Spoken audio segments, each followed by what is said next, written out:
बनेगी तेरी बिगड़ी बनेगी, संतन की सन लाग देगी तेरी अच्छी बनेगी, संतन की सन लाग देगी तेरी अच्छी बनेगी, संतन की सन लाग देगी तेरी अच्छी बनेगी, संतन की सन लाग देगी तेरी अच्छी बनेगी।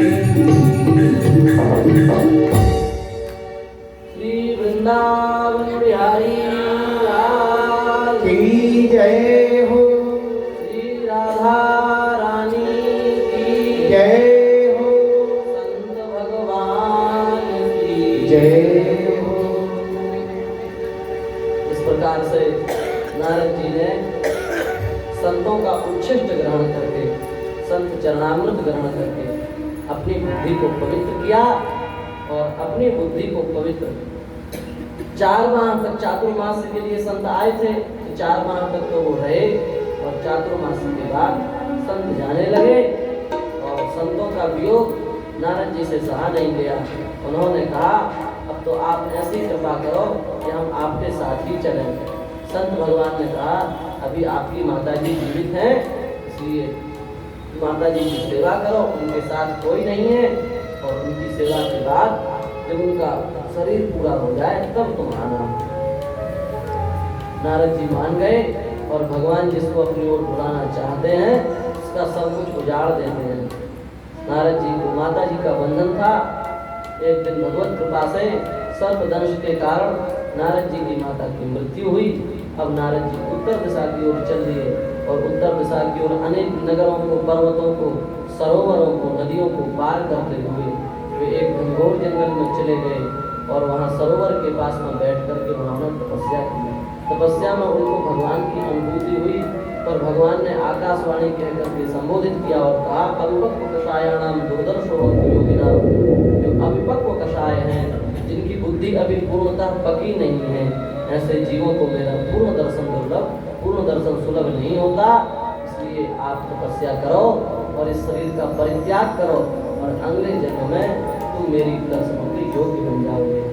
नारद जी ने तपस्या करके अपने उस शरीर का भी परित्याग किया और जब महाप्रलय हुआ तो महाप्रलय में वो समस्त प्राणियों के जैसे समस्त प्राणी भगवान के हृदय में प्रविष्ट हो जाते हैं, उसी प्रकार से श्री नारद जी भी भगवान के हृदय में उदरस्थ हो गए और भगवान के संकल्प के माध्यम से वे ब्रह्मा जी के माध्यम से पुनः प्रकट हुए और फिर वे दासी पुत्र न होकर के ब्रह्मपुत्र नारद बन गए और भगवान ने उनको वीणा दी। उस वीणा पर भगवान का नित्य निरंतर वे संकीर्तन करते रहते हैं, भगवान की महिमा का गान करते रहते हैं। इसी में कहा गया देवदत्ता मिमाम वीणाम स्वब्रह्म विभूषिताम मूर्छयित्वा हरिकथाम गायमानुष्ठराम। हम देवदत्त माने भगवान की दी हुई जो वीणा है, इस वीणा को लेकर के निरंतर भगवान के चिंतन में मग्न रहते हैं और उनका गान करते रहते हैं। इसलिए नारद जी के चरित्र सुनाने का अभिप्राय यह था कि हमारे बंधन का मोक्ष तभी हुआ जब हमने भगवान के गुणों का आश्रय लिया। जब हम वीणा पर भगवान के नामों का संकीर्तन करने लगे, श्रीमन नारायण नारायण नारायण के पवित्र मंत्र का उद्घोष करने लगे, तभी हमारे संसार के समस्त बंधनों का विनाश हुआ। इसलिए हे व्यास जी महाराज, आप भी भगवान के मंगलमय चरित्रों का गायन करें और भगवान के मंगलमय चरित्रों का गायन करके ही आपको शांति का अनुभव होगा। व्यास जी को बात समझ में आ गई और व्यास जी भगवान के मंगलमय चरित्रों के गायन में लगे। जब तक यह जीव भगवान को अपने कर्म का समर्पण नहीं कर देता, तब तक जीव को बंधन लगा ही रहता है। आप कितने भी अच्छे कर्म कर लो, पर यदि वह आप भगवान को अर्पण नहीं कर रहे हो, तब फिर आपके कर्म सब व्यर्थ हैं। हम नहीं कह रहे हैं, संतों की वाणी मलुकदास जी कह रहे हैं, साधो भाई अपनी करनी नाही, साधो भाई अपनी करनी नाही, साधो भाई अपनी करनी नाही, जे करनी का करे भरोसा, जे करनी का करे भरोसा, ते जब के घर जाही, हाँ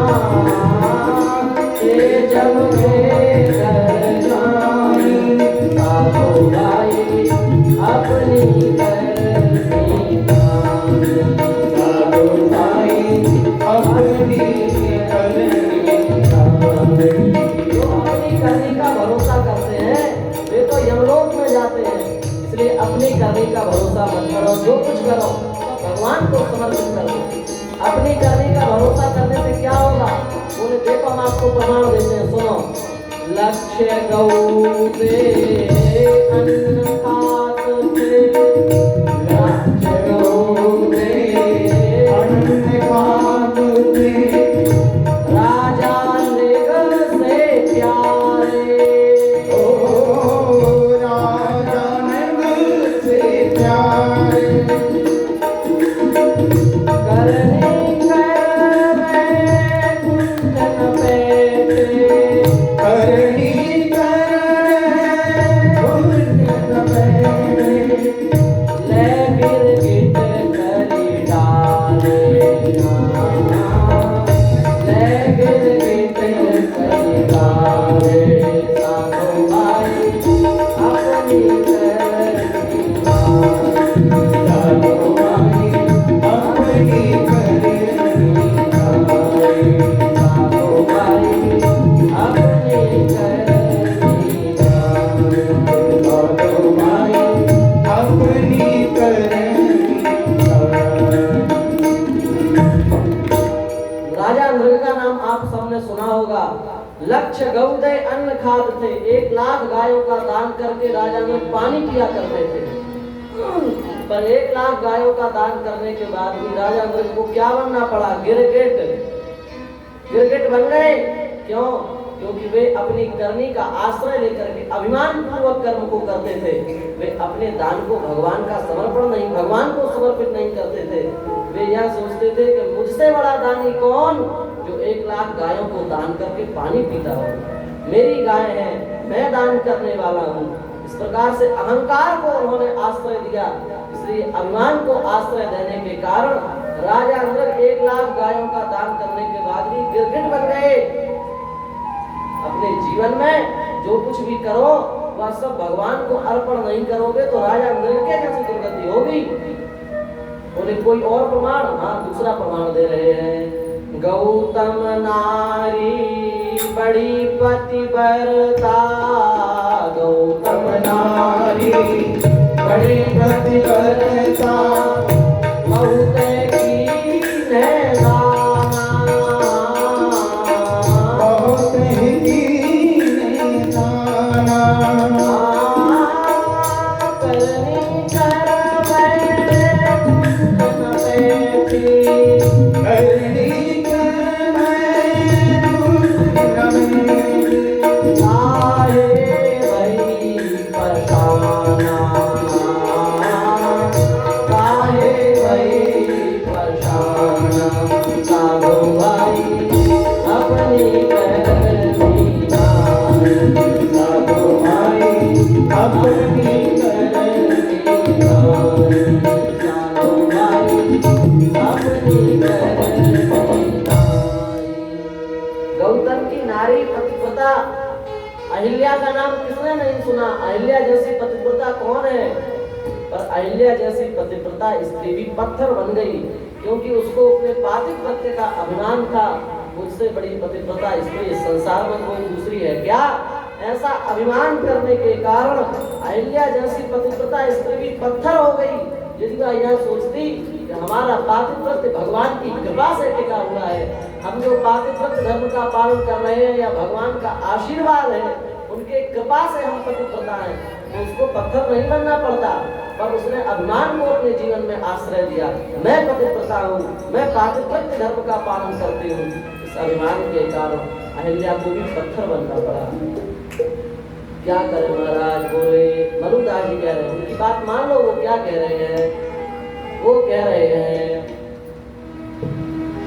मारहु मान क्षेम करी बैठो, मारहु मान क्षेम करी बैठो, मारहु मान क्षेम करी बैठो, मानवान क्षेम करी बैठो, छाड़ो गर्व दुनाना, चाल करो मत माना,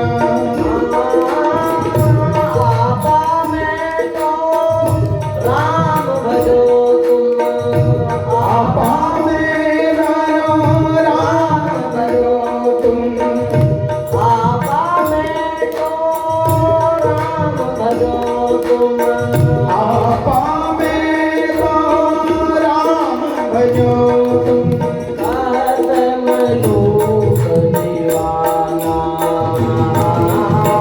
कहत मलूक दीवाना कहत मलूक दीवाना कहत मलूक दीवाना साधो भाई अपने साधो भाई अपनी करनी साधो भाई अपने साधो भाई अपनी करनी साधो भाई अपने साधो भाई अपनी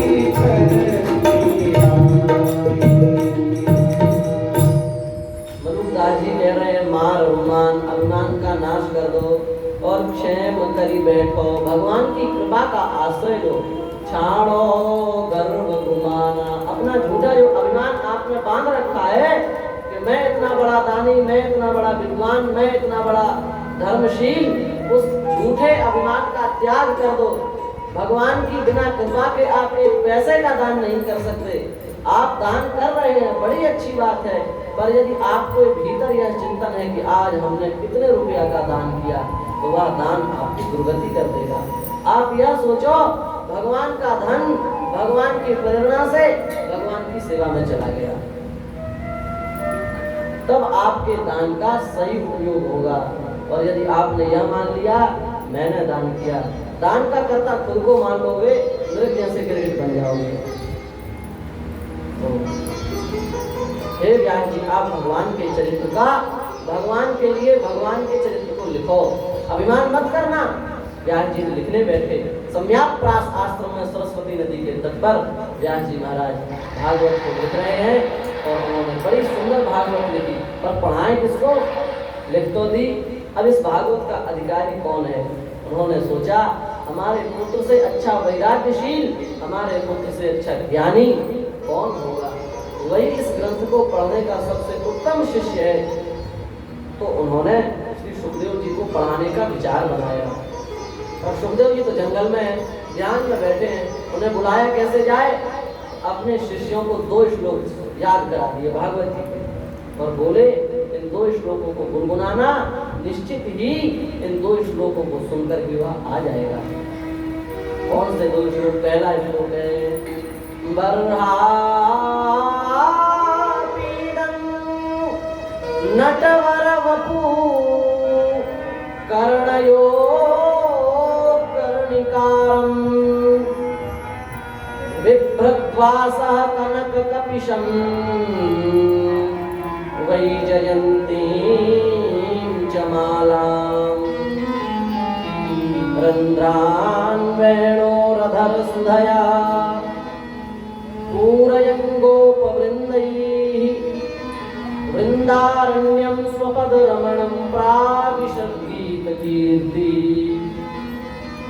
बहुत प्यारा श्लोक है ध्यान से सुनो बर्हापीडम भगवान मोर का पंख अपने मस्तक पर धारण किए हुए हैं मोर के ही पंख को धारण क्यों किया किसी और के पंख को धारण करते अथवा धारण ही नहीं करते इसका क्या भाव है इसका भाव यह है कि भगवान ने विचार किया कि मोर काम विजयी पक्षी है काम भाव से रहित पक्षी है इसलिए भगवान ने मोर पंख को अपने मस्तक पर धारण किया यह समझाने के लिए कि हम विकारों के जो जीत लेता है उसको अपने मस्तक पर धारण करते हैं हे संसारी प्राणियों तुम विकारों को जीत लो हम तुमको अपने मस्तक पर धारण कर लेंगे हम तुमको अपने सिर पर बिठा लेंगे पर तुम मोर जैसे बनो तो दूसरा भाव यह है भगवान कह रहे हैं कि जब हम मोर जैसे निकृष्ट प्राणी को भी अपने मस्तक पर धारण कर सकते हैं पर आप तो मनुष्य हैं यदि आप भगवान का भजन करो तो भगवान क्यों नहीं अपनाएंगे अवश्य अपना लेंगे यह भाव भी मोर पंख धारण करके भगवान बता रहे हैं इसलिए जब भी आप भगवान का मोर पंख देखो तो इसी भाव का आपको चिंतन आना चाहिए नटवर वपु, भगवान का भेष कैसा है? बोले जो सबको हाव भाव दिखा करके प्रसन्न कर ले उसको कहा जाता है नट। और भगवान नटों में भी श्रेष्ठ नट है। अथवा नट शब्द का अर्थ है भगवान शिव। उन भगवान शिव के भी जो वर हैं, उन भगवान शिव के भी स्वामी हैं, ऐसे भगवान श्री कृष्ण हैं। कर्णयो कर्णिकारम, अपने दोनों कानों में कनेर का फूल धारण, अपने दोनों कानों में से एक कान पर कनेर का फूल धारण किए हुए हैं। तो प्रश्न उठा कि कनेर का फूल एक कान पे ही क्यों रखा? कनेर का फूल जानते हैं, पीले कलर का होता है, लंबा सा, सुगंधी नहीं होती उसमें अधिक, उसको कनेर का फूल कहा गया। एक कान पर भगवान कनेर का फूल ऐसे रखे हुए हैं, जैसे कंडक्टर पेन रख लेता है। क्यों रखे हुए हैं? या तो दोनों पर रखते, दोनों से हटा देते, एक ही कान पर फूल क्यों रखा है? इसका भाव यह है कि भगवान प्रातः काल रोज गौचारण करने के लिए जाते हैं। गोपियां उनको मक्खन खिलाना चाहती हैं, दही खिलाना चाहती हैं, पर यशोदा माता के सामने पूछने में संकोच होता है कि कृष्ण किस दिशा में जाएंगे, उस दिशा में हम माखन लेकर के पहुंच जाएंगे। इसलिए भगवान श्री कृष्ण कनेर का फूल धारण करते हैं। इस दिशा को जाना हुआ इस कान में लगा लिया, उस दिशा की ओर जाना हुआ उस कान में लगा लिया। गोपियां और भगवान इस भाव को समझ जाती हैं। इनके अलावा तीसरे को समझ में ही नहीं आता कि भगवान एक फूल क्यों लगाए हैं। अब दोनों कानों में लगा लेंगे तो शंका बन जाएगी ना, किधर जाना है किधर जाना है। और दोनों में ही नहीं लगाएंगे तो पता कैसे लगेगा किधर जाना है। इसलिए एक जिधर जाना है उधर भगवान श्री कृष्ण कनेर का फूल धारण कर देते हैं। उनके फूल को देख करके गोपियां समझ जाती हैं आज भगवान इस दिशा में जाएंगे। गोपियां मक्खन लेकर के पहुंच जाती हैं और भगवान प्रेम से उनके मक्खन को आरोप करके उनके चित्त को संतुष्ट कर देते हैं। एक पंथ दो काज, गोपियों का मक्खन भी बिक जाता है और ठाकुर जी को वो मक्खन खिला भी देती है। गो चलो सखी ता जाइए जा बसत ब्रजराज, गोरस बेचत हरि मिले एक पंथ दो काज। इसलिए इस दोहा आया है क्योंकि गोपियां भगवान को मक्खन खिलाती हैं, कहाँ? रास्ते में खिलाती हैं। और वह कनेर का फूल बताता है कि भगवान किस रास्ते पर जाने वाले हैं। इसलिए कर्णयो कर्णिकारम, बिभ्रद्वासा, चमकते हुए भगवान वस्त्र पहने हैं, पीले वस्त्र पहने हैं, पीला पीतांबर भगवान धारण किए हुए हैं। कनक कपिशम, सोने के समान चमचमाता हुआ भगवान का पीतांबर है। पीतांबर क्यों पहने हैं? पीला रंग राधा रानी का है। भगवान ये संकेत कर रहे हैं कि राधा रानी का साथ हम एक निमिष के लिए भी नहीं छोड़ते। इसलिए भगवान अपने शरीर पर पीला पट्टा धारण किए और राधा रानी नीला दुपट्टा डालती हैं क्योंकि भगवान कृष्ण का वर्ण कैसा है? नीला है। राधा रानी का बतलाना चाह रहे हैं कि हम कृष्ण को एक निमिष मात्र के लिए भी अपने से अलग नहीं करते। कृष्ण जी राधा रानी के रंग का पीतांबर पहनते हैं और राधा रानी कृष्ण जी के रंग का नीलांबर धारण करती है। इतना दोनों में विलक्षण प्रेम है। विभ्रद्वासक कनक कपिशम वैजयंतीम च मालाम, वैजयंती माला भगवान अपने गले में धारण किए हुए हैं। तुलसी, कुंद, मंदार, पारिजात और चंपक, इन 5 पुष्पों से जो माला बनती है उसको वैजयंती माला कहा गया है। गले में वैजयंती माला। वैजयंती माला क्या है? ये जो 5 प्रकार के फूलों से बनती है वो वैजयंती माला है। वो भगवान अपने गले में धारण किए हुए हैं। 5 प्रकार के ही रस होते हैं, इसलिए भगवान ने 5 प्रकार के ही पुष्पों को वैजयंती माला में रखा। 5 प्रकार के रस की उपासना करने वाले भक्त भी 5 प्रकार के होते हैं, इसलिए वैजयंती माला में 5 प्रकार के ही फूल हैं। रंध्रान वेणो अधर सुधया, भगवान अपने हाथों पर रख करके सुंदर मधुर ध्वनि से वंशी का वादन करते हैं। कैसी वंशी बजाते हैं? ऐसी वंशी बजाते हैं कि उनकी वंशी को सुनकर के गायों के जो छोटे छोटे बछड़े हैं वे गायों के दुग्धपान को छोड़ करके पूंछ और कान उठा करके वंशी को सुनते हैं। और जैसे ही भगवान देखते हैं तो गाय हमारे झुंड का झुंड बना करके हमारे चारों ओर खड़ी हो गई, बछड़े झुंड का झुंड बना करके हमारे चारों ओर खड़े हो गए, तो भगवान मुरली बजाना बंद कर देते हैं। अब बछड़े बेचारे कान चढ़ाए चढ़ाए थक जाते हैं, तो अपना जैसे जो जिसका दूध पी रहा था वह फिर से दूध पान में लग जाता है। जैसे ही वो दूध पीने लगते हैं किसी प्रकार से फिर रंध्रान बहनो, फिर मुरली लगाई और फिर तान चढ़ाई, फिर सारे बछड़े अपने काम में पूछ उठा करके भगवान की ओर देखने लगते हैं। ऐसी भगवान मुरली बजाते हैं। मुरली क्या है?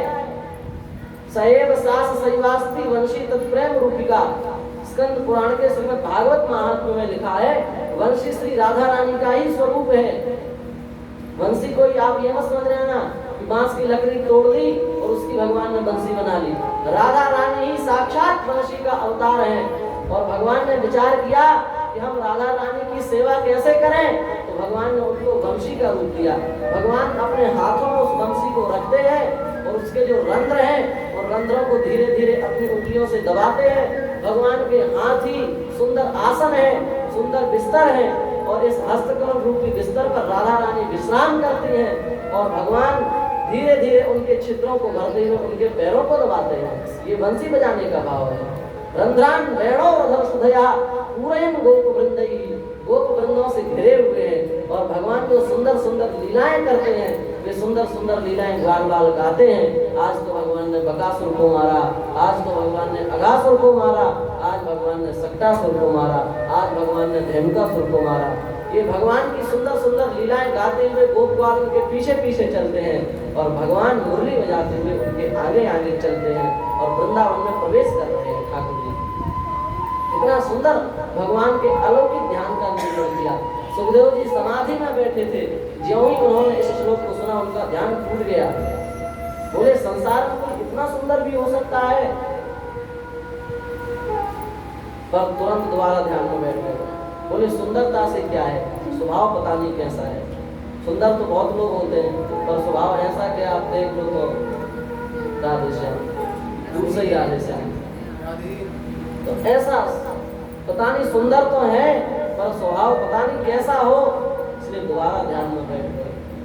उसी समय उनके शिष्यों ने दूसरा श्लोक गाया, बर अहो वकीयं स्तनकालकूटं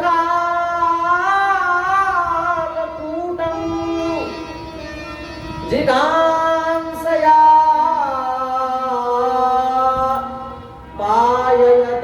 साध्वी लेभे गतिं धात्र्युचितां ततोऽन्यं तं वा दयालुं शरणं व्रजेम। जो बकी जो पूतना अपने स्तनों में भयंकर कालकूट विष लगा करके भगवान को मारने के लिए आई थी, भगवान ने उसको भी अपने माता की गति दी। ऐसे दयालु कृपालु भगवान को छोड़ करके संसार में किसकी शरण ग्रहण करें? कोई भगवान के जैसा शरण समझ में नहीं आता। संसार में कितने नास्तिक घूम रहे हैं जो ना भगवान को मानते हैं, न भगवान के नाम की महिमा को मानते हैं, न भगवान के चरित्र को सुनते हैं, पर भगवान उनको भी रोटी की व्यवस्था कर रहे हैं, उनको भी भोजन दे रहे हैं, उनको भी खूब प्रेम से खिला पिला रहे हैं, पाल पोस रहे हैं। फिर कोई जीव यदि भगवान के भजन करने के लिए उद्यत हो तो फिर क्या भगवान उसको भूखा मार सकते हैं? ऐसा स्वभाव संसार में किसी का नहीं है जैसा स्वभाव हमारे ठाकुर जी का है। करोड़ों करोड़ों बार पाप करने के बाद जीव भगवान के पास आकर के कह देता है कि हे नाथ मैं आपका हूं, तो भगवान उसके दोष ना देख करके उसको अपनी शरण में रख लेते हैं। देखत चिट्ठा फाड़ा, उसके करोड़ों करोड़ों जन्मों के जो अनंतानंत पाप हैं उन सबको फाड़ देते हैं, उसका कोई हिसाब किताब नहीं रखते। वारमती वेश्या जिसने हजारों पुरुषों के चरित्र को बिगाड़ दिया, ऐसी वारमती वेश्या के पास वाले बगीचे में संत आए और संतों ने संतों को देख करके, संतों का स्वभाव, संतों के गुण ऐसे होते हैं कि स्वाभाविक लोगों को अपनी ओर खींच लेते हैं। वारमती वेश्या होकर के भी उन संतों के पास में गई और एक सोने का मुकुट कहा, बोले महाराज आप इसको स्वीकार करो। संतों ने कहा आपका धन द्रव्य शुद्धि, क्योंकि बिना आप जब तक आपके धन का हम ठीक ताली लगा लेंगे, आपका धन जब तक शुद्ध नहीं होगा तब तक हम ग्रहण नहीं कर सकते आपका मुकुट। आपका व्यवसाय क्या है? उन्होंने इसने हाथ जोड़ करके कहा महाराज वेश्यावृत्ति से हम निर्वाह करते हैं। उन्होंने कहा राम राम राम, तो हमारे बगीचे में कैसे आगे, भागो यहाँ से जाओ, हम आपका धन नहीं ले सकते। वहीं पर एक वृद्ध संत बैठे हुए थे, उन्होंने कहा भैया राम गरीब निवाजी, भगवान श्री राम गरीब के रखवाले हैं, तुम जाओ यह मुकुट भगवान को चढ़ा देना, वे तुम्हारे मुकुट को स्वीकार कर लेंगे। वह थी तो वेश्या भोली थी, उसने विचार किया कि जब संत ने कहा है तो हम निश्चित ही इस मुकुट को भगवान को चढ़ाएंगे। और ऐसा विचार करके वह श्रीरंगम दक्षिण भारत में जो विराजमान है उन श्रीरंगम भगवान के सामने गई। भगवान ने देखा वारमती वेश्या के सामने नीचे गर्दन करके रो रही थी। पुजारी ने कहा आप मंदिर में कैसे आ गई, बाहर जाओ। मंदिर के भीतर से आवाज आई, उसको अंदर आने लगा। वह भीतर गई। भगवान ने पुजारी से कहा अंदर आने दो, ये जो चौखटे बनी इनसे भी अंदर आने दो। उसको दूर खड़ा क्यों किया, उसको हमारे बिल्कुल समीप में आने दो। पुजारी जी से भी नजदीक उस वेश्या को खड़ा कर दिया और जैसे ही उस वेश्या ने भगवान को मुकुट पहनाया, भगवान का मस्तक अपने आप झुक गया। झुक करके भगवान यह साबित करना चाहते हैं कि एक भक्त की प्रेम पूर्वक दी हुई उपहार को लेने की शक्ति मुझ में नहीं है, मैं उसके भार से दब जाता हूँ। ठाकुर जी झुक गए और वेश्या ने जैसे ही ठाकुर जी का आलिंगन किया, भगवान ने सशरीर उसको अपने देह में मिला लिया। उसकी साड़ी वगैरह जो थी सब बाहर रह गए और वेश्या सीधे ठाकुर जी में जाकर के मिल गई। ऐसा उदार, ऐसा कृपालु कोई संसार में दूसरा हो सकता है? इतने बड़ी पापी को जिसने शरणागति दी, एक निमिष मात्र के उसके रोने से प्रसन्न होकर के सारा जीवन भर के उसके पापों का विचार बिना किए उसको अपने अंगीकार कर लिया। ऐसो को उदार जगमाई, बिनु सेवा जो द्रवे दीन पर राम सरिस को आई। ऐसा दूसरा कौन उदार संसार में हो सकता है? ऐसे कितने अनंत चरित्र हैं, हम आपको सुनाए तो वही चरित्र सुनाते रह जाएंगे, तो कथा नहीं हो पाएगी। पर सार बात केवल इतनी है, आपने भगवान ने, आप एक चम्मच जल लेकर के कोई प्रतिज्ञा करते हैं, आप जहां तक आपका बस चलता है आप उसको निभाने की पूरा प्रयास करते हैं। फिर भगवान तो सारे समुद्र को साक्षी करके कह रहे हैं सकल देव प्रपन्नाय तवास्मीत च याचते अभयम सर्वभूतेभ्यो ददाम एतद् व्रतम मम। कोई जीव हमारी शरणागति स्वीकार करता है और कहता है कि हे नाथ हम आपके हैं, तो हम उसको समस्त प्राणियों से अभय कर देते हैं और फिर उसके दोष का विचार अपने जीवन में कभी नहीं करते। विभीषण जी सुग्रीव भगवान को भूल गया, सुग्रीव को राज्य दे दिया किष्किंधा का, सुग्रीव भगवान को भूल गया। लक्ष्मण जी तो क्रोधित हो गए, बोले कि इसको जैसे ही भोग मिले यह भूल गया। पर भगवान ने कहा वह दिखाए ले आवहु ताज सखा सुग्रीव, वह हमारा मित्र है, उसको कुछ मत कहना, उसको प्रेम पूर्वक हमारे पास ले आओ। वानर जाति, अधम जाति, उस अधम जाति में भी कामी लोग जो सुग्रीव को भगवान अपने बराबर की आसन देते हैं। राक्षस जाति में उत्पन्न जो विभीषण, उस विभीषण को अपने बराबर का स्थान देते हैं, क्योंकि उन्होंने भगवान की शरणागति स्वीकार की। इसलिए निराश होने की आवश्यकता नहीं है, उदास होने की आवश्यकता नहीं है। हमसे छोटी सी भूल हो जाती है, हमको हमारे माता पिता दंड देते हैं, पर हम कितने अपराध अपने जीवन में करते हैं। भगवान कभी हमें दंडित करते हैं? कभी नहीं करते, सदा हमारे अपराधों को क्षमा करते रहते हैं। हमको जो नहीं करना चाहिए वो हम रोज ही कर रहे हैं, हमें जो नहीं खाना चाहिए वो हम रोज ही खा रहे हैं।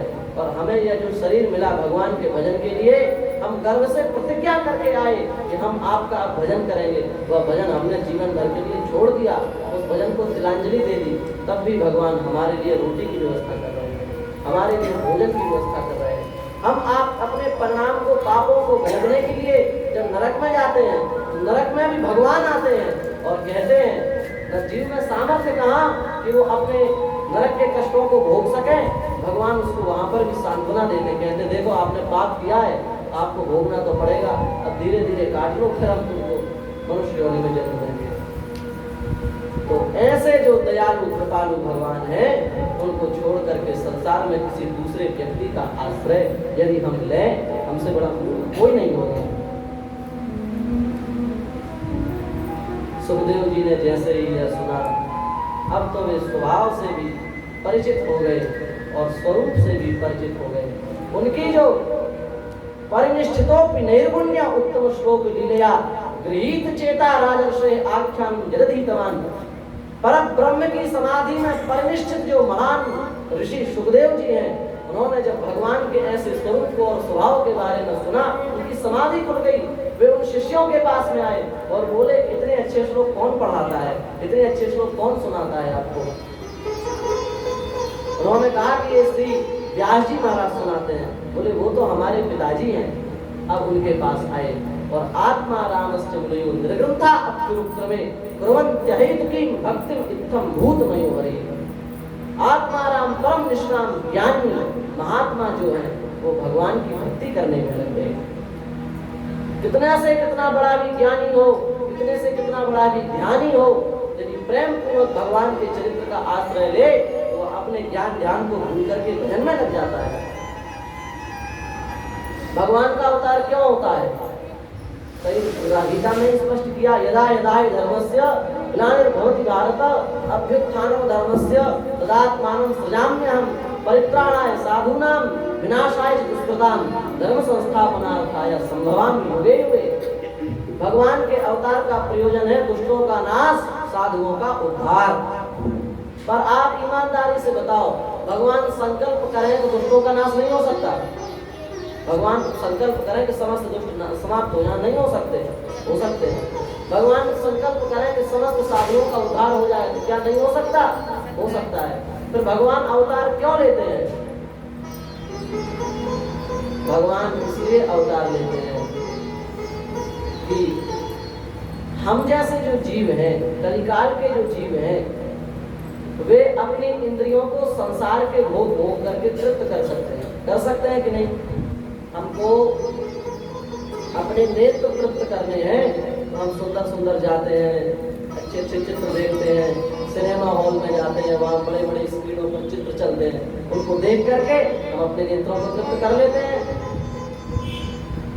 हमें कोई सुनने की इच्छा होती है, बढ़िया आराम से अपना सुनते हैं, देखते भी हैं, सुनते भी हैं।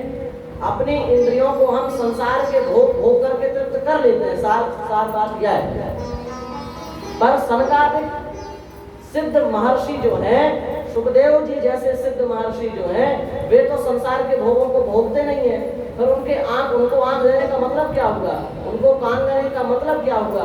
उनको नाक देने का मतलब क्या होगा? उनको मुख देने का मतलब क्या होगा? भगवान उनकी इंद्रियों को सफल करने के लिए अवतार लेते हैं, और जब भगवान अवतार लेते हैं तो वे भक्त, वे सनकादिक सुखदेव आदि सिद्ध जो महर्षि हैं, वे भगवान की मंगलमयी कथाओं को सुन करके अपने कानों को तृप्त करते हैं। भगवान की मंगलमयी कथाओं को कह करके अपनी जिह्वा को तृप्त करते हैं। भगवान की माला की सुगंधी को ग्रहण करके अपनी नासिका को तृप्त करते हैं। भगवान की कथा सुन करके अपने कर्मों को तृप्त करते हैं। ज्ञानी को भगवान की प्राप्ति होती है, इसमें संदेह नहीं है। ध्यानी को भी भगवान की प्राप्ति होती, इसमें संदेह नहीं है। और त्यागी को भी भगवान की प्राप्ति होती, इसमें संदेह नहीं है। पर आप बताओ, यशोदा जी जैसा लाड़ प्यार किसी ज्ञानी ध्यानी को करने मिला हो तो बताओ। यशोदा जी भगवान को उखल में बांध देती हैं। भगवान अपने दोनों लाल लाल हाथों से अपने दोनों आंखों को खींचते हैं, वीड़ते हैं, रोते हैं। यशोदा जी उनको अपने स्तन का पान कराती हैं। यशोदा जी उनको गलती करने पर डांट फटकार लगाती हैं। क्या ये सामर्थ्य किसी ज्ञानी ध्यानी की है? ज्ञानी के सामने भगवान आए, वरदान दिया, चले गए। ध्यानी के सामने भगवान आए, वरदान दिया, चले गए। पर यशोदा माता के यहाँ तो भगवान माखन खा रहे हैं, माखन चुरा रहे हैं। भैया हमारी चुटिया बड़ी कैसे होगी, इसका उपाय बताओ। ये चोटी बढ़ा रहे हैं और गलती करके उखल में बन रहे हैं, रो रहे हैं। ऐसा जो सुख है वह तो केवल भगवान का भजन करके ही मिल सकता है। इस सुख की प्राप्ति का संसार में दूसरा कोई उपाय नहीं है। प्रकार से भगवान सुखदेव व्यास जी के पास में आए और व्यास जी ने उनको श्रीमद् भागवत का अध्ययन कराया। सुगम अध्यापयामास निवृत्त निरतम मुनि। सुखदेव जी को श्रीमद् भागवत का अध्ययन कराया और सुखदेव महर्षि ने श्रीमद् भागवत का अध्ययन किया। अब महाभारत की कथा प्रारंभ होती है यहाँ से आगे। महाभारत की कथा यदा मध्य कौरव संजयानाम वीरेश्वतो वीर गतिम गतेषु भृगोदरा विद्य गदाविमर्शा भगवो दंडे धृतराष्ट्र पुत्रे।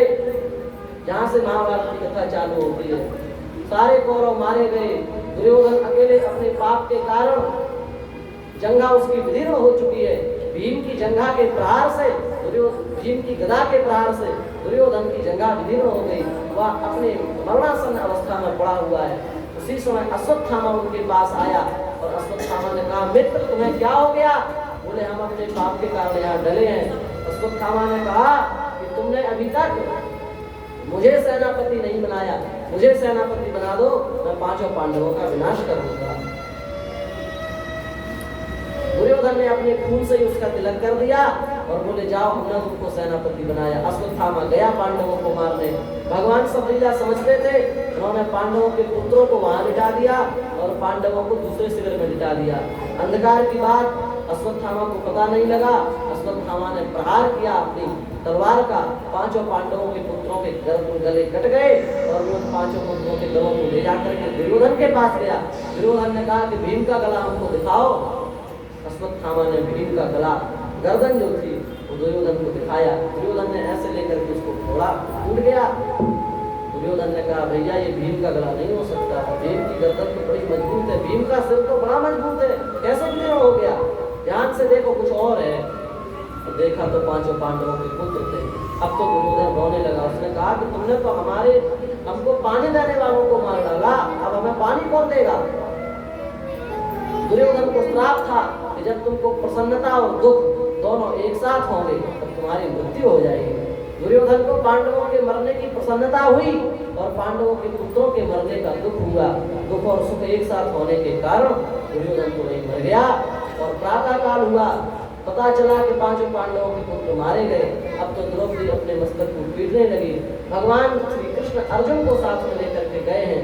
अश्वत्थामा ने ब्रह्मास्त्र छोड़ा है, अर्जुन ने भी ब्रह्मास्त्र छोड़ा। भगवान ने दोनों ब्रह्मास्त्रों को शांत कराया और अश्वत्थामा को पकड़ करके भगवान ले आए, द्रौपदी के सामने खड़ा किया और बोला, भगवान बोले, ये है तुम्हारे पुत्रों को मारने वाला, बताओ इसको क्या दंड दिया जाए? धन्य है द्रौपदी की निष्ठा। उन्होंने क्या कहा? उन्होंने कहा, अरे भाई इसको छोड़ दो, इसको ऐसे बांध करके क्यों रखा है? उच्यताम एष ब्राह्मणो नितराम गुरु। इसको छोड़ दो, ये ब्राह्मण है। दूसरी बात, आपके गुरु जी का पुत्र है। गुरु जी का पुत्र गुरु जी के ही स्वरूप में होता है। जिन्होंने आपको समस्त अस्त्र शस्त्रों की विद्या प्रदान की, उन गुरु पुत्र को आप बांध करके खड़े हैं। आपको लज्जा नहीं आती? इनको छोड़ दो। द्रौपदी के कहने से छोड़ा गया। क्या दंड दिया जाए? भीम तो क्रोधी है। भीम ने कहा इसको तो मार डालो। द्रौपदी ने कहा छोड़ दो। अब अर्जुन धर्म संकट में पड़ गए, किसकी बात माने? अर्जुन ने भगवान की ओर देखा। भगवान ने कहा, ब्रह्म बंधुर्नान्तव्यम आकाशायी उदाहरण मवैको भयमान्नातम परिपाह्यं शासनम। ब्राह्मण को मारना नहीं चाहिए और आताताई को छोड़ना नहीं चाहिए। अब अर्जुन और ज्यादा संकट में फंस गए, क्योंकि ब्राह्मण है तो मारना नहीं चाहिए और निरपराध पुत्रों की हत्या करने वाला है, इसलिए छोड़ना नहीं चाहिए। अब क्या करें? भगवान की वाणी की बड़ी रहस्यमयी है। भगवान ने सोचा कि इसको पूरी गीता सुनाई, परीक्षा तो लें, चेला कितना बुद्धिमान है। आचार्य पढ़ाते हैं और पढ़ाने के बाद परीक्षा नहीं होती, परीक्षा होती है तो बच्चा कितना बुद्धिमान है, कितने इसके नंबर आए, इस नंबर के आधार पर भगवान ने नंबर के आधार पर माना जाता किसने कितनी पढ़ाई की। भगवान ने सोचा पूरी गीता तो सुनानी पर परीक्षा तो हुई नहीं, कितने इसके नंबर आए। तो भगवान ने ऐसी स्थिति में उनको फंसा दिया। अर्जुन समझ गए और उन्होंने उनके बाल, उनकी दाढ़ी मूछ मुड़ा दी, उसके मस्तक में जो मणि थी उस मणि को निकाल लिया, मणि को निकाल लिया और इसके बाद उसको धक्का दे करके बाहर कर दिया। ब्राह्मण की हत्या नहीं की जाती, कलयुग में यह बात नहीं मिलती। की थी। ब्राह्मण को मारा नहीं जाता, ब्राह्मण की हत्या यही है, उसको उसको भगा देना, उसका अपमान कर देना, उसका तिरस्कार कर देना, यही ब्राह्मण की हत्या है। अब तो अश्वत्थामा और क्रोधित हो गया, भगवान जाने लगे। भगवान ने सोचा अब सारे कार्य हो गए, हम जाने। जैसे ही जाने लगे उसी समय उत्तरा रोती हुई आई, बोले आप मेरी रक्षा कीजिए, पाई पाई महायोगिन देव देव जगतपते। क्यों? बोले कि यह ब्रह्मास्त्र हमारे पीछे लग गया। भगवान समझ गए अश्वत्थामा ने क्रोधित होकर के जो ब्रह्मास्त्र लौटाया था उसकी दिशा बदल गई है और वह ब्रह्मास्त्र उत्तरा के गर्भ की ओर आ रहा है। भगवान अंगुष्ठ मात्र पुरुष के रूप में उत्तरा के गर्भ में प्रविष्ट हो गए और उत्तरा के गर्भ में प्रविष्ट होकर के भगवान ने उस ब्रह्मास्त्र को अपने नारायणास्त्र के तेज के माध्यम से शांत किया और बाहर आ गए और जाने के लिए पुनः रथ पर आरूढ़ हो गए। उसी समय माता कुंती सामने आ गई। आज उन्हें भूल गया कि हम कृष्ण की बुआ हैं। वे परम भाव पूर्वक स्तुति करने लगी। नमस्ते पुरुषं त्वाद्यं ईश्वरं प्रकृते परम अलक्ष्यं सर्वभूतानां अंतर्बहिरवस्थितम्। हम आपको नमस्कार करते हैं। आप आदि पुरुष हैं, भगवान हैं, ईश्वर हैं, प्रकृति से परे हैं। अलक्ष्यम सर्वभूतानां, किसी प्राणी को दिखते नहीं है। समस्त प्राणियों के भीतर भी आप विद्यमान हैं, समस्त प्राणियों के बाहर भी आप विद्यमान हैं। उसके बाद भी ना तो आप भीतर देखते हो किसी को, ना बाहर देखते हो। क्यों? बोले माया रूपी पर्दा डला हुआ है। उस माया रूपी पर्दा के कारण आपका किसी को बोध नहीं होता। नमः पंकज नाभाय, नमः कमल, नमः पंकज मालिने, नमः पंकज नेत्राय, नमस्ते पंकजांग्रे। इस प्रकार से कुंती माता ने बड़ी प्यारी स्तुति की और अंत में कह रही है भगवान के चरण कमलों का दर्शन किसको होता है, ये कुंती माता बता रही हैं। हमको समझना चाहिए भगवान के चरणों का दर्शन कैसे हो। कुंती माता कह रही हैं शृण्वन्ति गायन्ति गृह्णन्त्यभीक्ष्णसा स्मरन्ति नन्दन्ति तवेहितं जना तयेव पश्यन्त्यचिरेण तावकं भवप्रभावो परमं पदाम्बुजम्। बड़ा प्यारा श्लोक है। शृण्वन्ति, जो भगवान की कथा को सुनते हैं, और गृह्णन्ति, शृण्वन्ति, गायन्ति, गायन्ति माने उनका गान करते हैं, गृह्णन्ति माने प्रेम पूर्वक उनका संकीर्तन करते हैं, स्मरन्ति माने भगवान की कथा का स्मरण करते हैं। हमने आपको कथा सुनाई और आप उसको सबको भूल करके और फिर ग्रह काल नाना दिन जाला तेज दुर्गम सही विशाल आप उसमें लग जाओ, ऐसा नहीं। हमने कथा सुनाई, उसका चिंतन करो, उसको उसका हमेशा निरंतर चिंतन होना चाहिए। चिंतन करते करते नंदनती, अपने आप हृदय में प्रसन्नता, अपने आप माधुरी की लहरें जागृत हो जाएंगी। और जब अपने हृदय में भगवत प्रेम की व्याकुलता उत्पन्न होगी, भगवत दर्शन की व्याकुलता उत्पन्न होगी, तब भगवत दर्शन की व्याकुलता की उत्पन्न होते ही भगवान के चरण कमलों के दर्शन हो जाएंगे। तयेव पश्यन्ति चिरेण तावकम्, वे लोग ही आपके चरण कमलों का दर्शन प्राप्त करते हैं जो आपके चरित्रों को सुनते हैं, उनका कीर्तन करते हैं, उनका स्मरण करते हैं और फिर उनको सुन सुन करके प्रसन्न हो जाते हैं। फिर भगवत दर्शन की व्याकुलता का उदय होगा। फिर भगवत दर्शन की जब व्याकुलता का उदय होगा तब भोगों में नीरसता आने लगेगी, फिर भोगों में सुख का अनुभव नहीं होगा। अभी हम अच्छे भोजन करें तो बड़ा अच्छा लगता है, अच्छे बिस्तर पर लेट जाए तो बड़ा आनंद आता है, पर जब भगवत दर्शन की व्याकुलता का उदय होगा फिर तो जो मोही राम नाम लागत अति मीठो, तो सतरस अनरस बह जाते। फिर सतरस प्रकार के व्यंजन, उनमें किसी भी प्रकार का स्वाद नहीं आएगा, वे सब बेस्वाद लगने लगेंगे और फिर नींद नहीं आएगी। बैरी हो गई नींदरिया, फिर निद्रा भी नहीं आएगी, फिर कुछ सुहाएगा भी नहीं। भरत जी महाराज की स्थिति देखो। अवध राज सुरराज सिहाई, दशरथ धन सुन धनत न जाही। अवध में इतनी संपत्ति है कि अयोध्या की संपत्ति को देख करके इंद्र भी लज्जित हो जाता है। इतनी संपत्ति अयोध्या में है, पर भरत जी महाराज रमा विलास राम अनुरागी, रमा विलास राम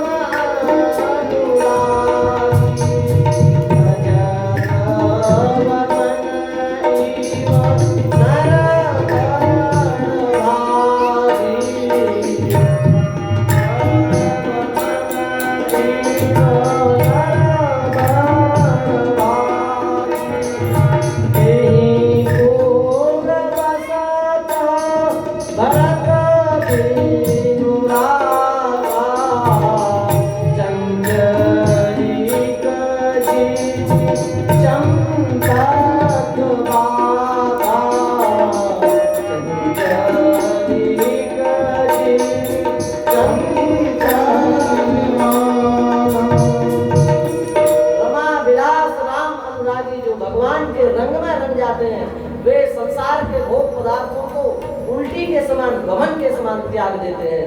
इस प्रकार से अपन वमन कर दें, उल्टी कर दें, तो क्या उसको दोबारा खाएंगे? उसको स्वप्न में भी कभी उसका भक्षण नहीं करेंगे।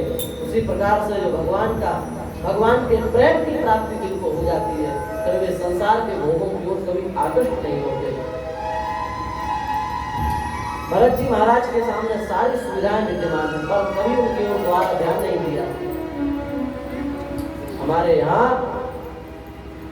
भोग करके त्याग करना ये तो है, पर त्याग, भोगों का त्याग करके पीछे लौटना, इसका कोई विधान नहीं है। आपने भोग भोगे त्याग कर दिया, अच्छी बात है, पर अब पुनः उन्हीं भोगों को भोगो, ये अच्छा नहीं है। भगवान के भक्त विषयों की ओर ध्यान नहीं देते, इतने उच्च कोटि की स्थिति को भी प्राप्त हो जाते हैं कि फिर उनको सारे विषय भूखे लगने लगते हैं। फिर तो एक ही बात है, और अभिलाष निरंतर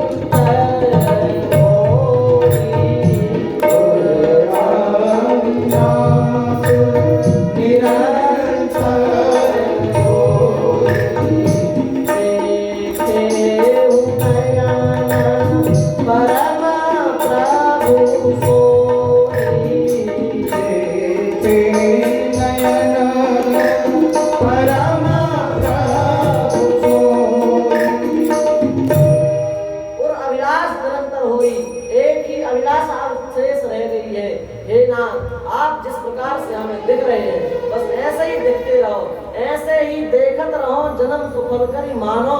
हमारा जीवन केवल इतने में ही धन्य है कि आप जैसे दिख रहे हो, बस वैसे ही देखते रहो। न भोगों की चाह है, न संसार की चाह है, न स्त्री की चाह है, न पुत्र की चाह है। अब तो केवल आपकी चाह है, केवल आपकी इच्छा है। अब संसार की इच्छा नहीं है, अब आपके बिना रहा नहीं जाता। जिस दिन ऐसा भाव आ जाएगा, त एवं पश्यन्ति, उसी दिन ठाकुर जी का दर्शन हो जाएगा। गोवर्धन वासी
जैसे मछली को जल से निकाल देने पर मछली तड़पने लगती है, उसी प्रकार से हमारे नेत्र आपके दर्शन के लिए तड़प रहे हैं।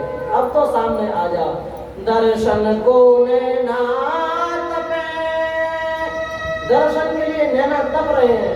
वचन सुनन को कान, आपकी वाणी सुनने के लिए कान तप रहे हैं। मिलिबे को ही रात पे, आपसे मिलने के लिए हमारा हृदय जल रहा है। ये के जीवन प्राण, आप हमारे हृदय के प्राण हैं।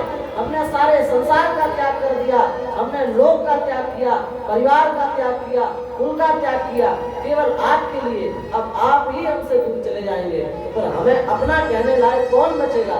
इसलिए हे गोवर्धनवासी सामने तुम बिन रहे हो जाओ, अब आप हमारे सामने आ जाओ। ऐसी व्याकुलता जब हृदय में आ जाएगी तो फिर भगवान को बुलाना नहीं पड़ेगा, फिर भगवान अपने आप चले जाएंगे। कुंती माता की स्तुति से भगवान प्रसन्न हुए, बोले क्या चाहते हो, आप कुछ दिन यहीं और रुक जाओ, ये चाहते हैं। भगवान रुक गए, भीष्म स्तुति हुई, भीष्म जी के यहाँ गए। भगवान भीष्म जी को भगवान की कृपा से भीष्म जी ने महाप्रयाण किया। बड़ी प्यारी भीष्म जी की भी स्तुति है। भीष्म जी कह रहे हैं कि हमने समस्त साधनों के द्वारा जो अपनी बुद्धि को शुद्ध किया है, वह उस बुद्धि रूपी कन्या का विवाह हम आपके साथ कर रहे हैं, आप इसको स्वीकार करो। और भीष्म जी महाराज ने भी महाप्रयाण किया। भीष्म जी महाराज के महाप्रयाण के बाद में भगवान द्वारिका पधारे। द्वारिका में बड़ा उत्सव मनाया गया और उत्सव के बाद में यहाँ पर राजा परीक्षित का जन्म हुआ। परीक्षित जी का जब जन्म हुआ तो भगवान दोबारा वापस द्वारिका से हस्तिनापुर पधारे हैं और धूमधाम से परीक्षित जी का जन्मोत्सव मनाया गया। परीक्षित जी सोच रहे थे कि जिस बालक का हमने हृदय में दर्शन किया था, जिस अंगुष्ठ मात्र पुरुष का हमने हृदय में दर्शन किया था, वो तो दिख नहीं रहे हैं। पर जब भगवान आ गए तब उन्होंने भगवान को देखा, धन्य हो गए। जिस बालक के जन्मते ही भगवान के दर्शन हो गए हो, उस बालक के सौभाग्य का वर्णन कौन कर सकता है। परीक्षित जी को भगवान का दर्शन हुआ और विदुर जी भी तीर्थ यात्रा करते हुए दोबारा हस्तिनापुर में लौट करके आए। अपने बड़े भाई धृतराष्ट्र को और अपनी पत्नी गांधारी को समझाया कि तुम भीम के दिए हुए टुकड़ों को खा करके पल रहे हो, चलो तुम्हारे साथ। और उनको ले गए और उन्होंने तपस्या करके उनका भी मोक्ष हुआ।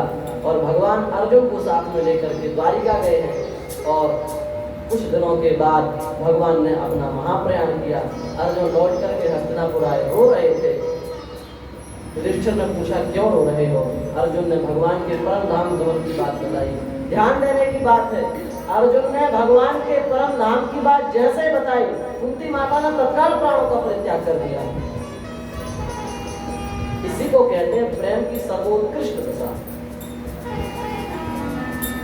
सामान्य प्रेम ये होता है कि हम आपको प्रेम करते हैं, बस इसका नाम है सामान्य प्रेम।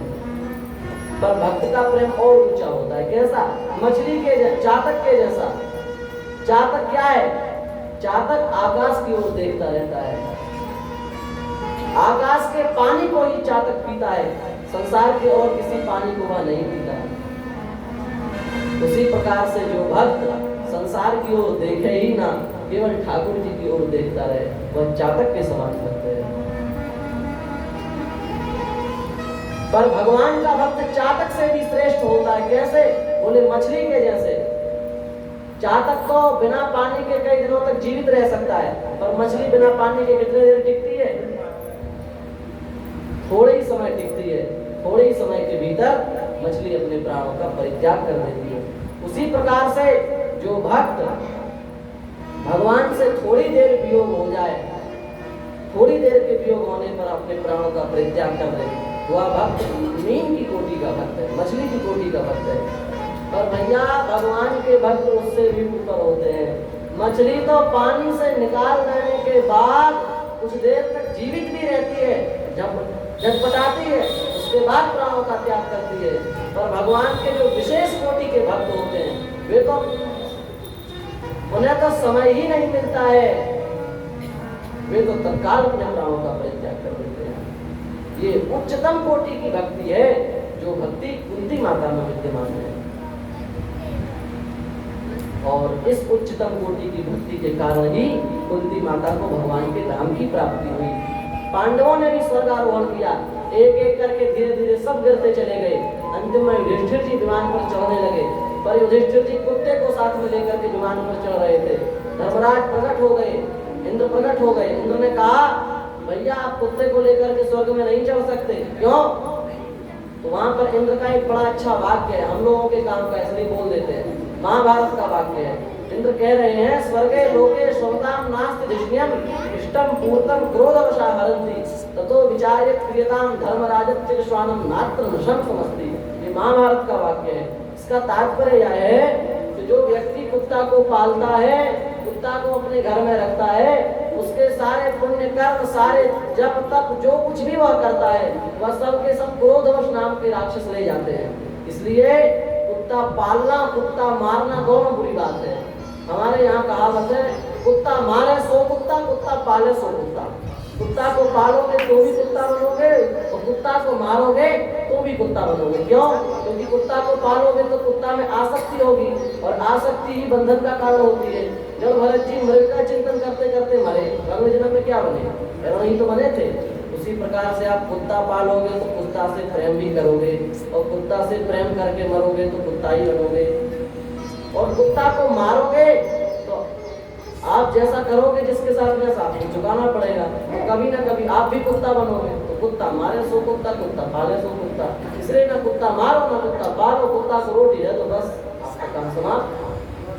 पर आजकल तो फैशन चल गया, कुत्ता को रखते हैं, गाड़ी में ले जाते हैं, बेड पर सुलाते हैं, पता नहीं क्या क्या करते हैं। भैया कुत्ता मत पालो, गाय पालो, गौ पालन करो। निविष्टम गोकुलम यत्र श्वासम मुंचन्ति निर्भयम विराजयति तम देशम पापम चास्यापकर्षति। शुद्ध गोवंश जहाँ बैठ करके श्वास लेता है वह उस स्थान के सारे पापों को खींच लेता है। इसलिए गोवंश को आश्रय दो, गाय को आश्रय दो, कुत्ता को आश्रय मत दो।